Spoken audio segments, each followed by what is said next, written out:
this weekend. And the funding fight comes after scrutiny over the federal immigration crackdown in several cities, including in Minneapolis, where federal officers killed 2 people. And today, lawmakers will hear from leaders of several agencies under the DHS umbrella. I want to now bring in Mississippi Republican Congressman Michael Guest. He is chairman of the Subcommittee on Border Security and Enforcement. Congressman, good morning to you. Thank you for your time, sir. Good morning. Thanks for having me on today. So this hearing was put together in response to the Renee Good shooting, but before the Alex Preddy shooting. Just for starters, what questions are you wanting asked today, and what answers are you hoping to get? You know, I think the hearing, you'll see that there'll be 2 kind of parallel tracks. One, there'll be a lot of questions about the enforcement in Minneapolis, about the surge, about the tactics that ICE is using. But I think you'll also see a lot of members, including myself, will focus on the pending government shutdown affecting DHS, which goes into effect Friday.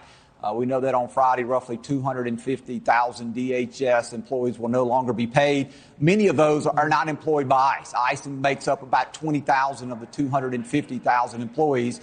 And so I'm going to focus today on the impact that this pending government shutdown will have on the operations that DHS as a whole that they take to keep the country safe each and every day. And talk to me a little bit more about the potential for this government shutdown. Obviously, we've been reporting on it heavily every single day. Can you give us some more color or context as to how close or how far apart Republicans and Democrats are on this DHS funding issue? You know, I think a shutdown is very likely. I think the question should no longer be, are we going to shut down, but how long is that shutdown going to last?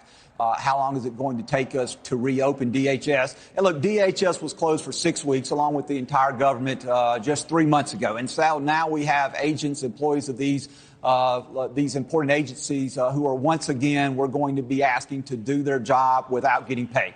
That includes 60,000 TSA agents, 50,000 Coast Guard men and women who serve in that branch. And so we are once again putting an extraordinary strain on these individuals.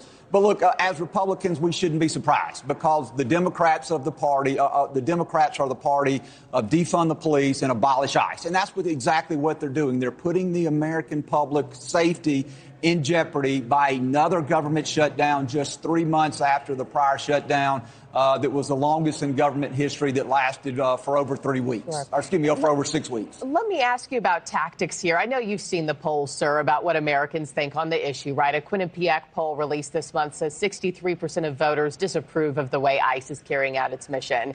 An Ipsos poll this month found 62% of Americans think ICE efforts go too far.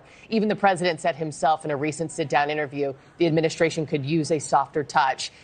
Any reason to believe moving forward and after today's hearing that we see the mission stay the same, but the tactics look different in cities across America?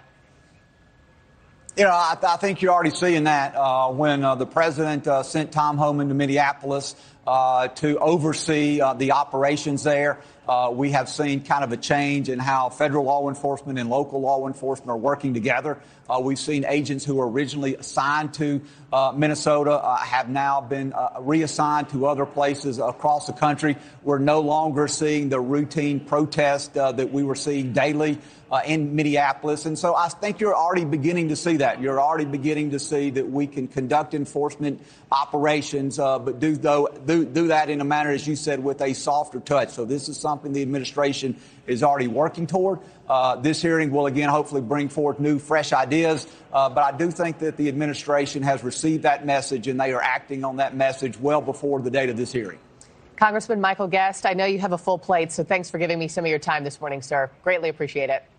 Thank you so much. Have a great day. You as well. All right.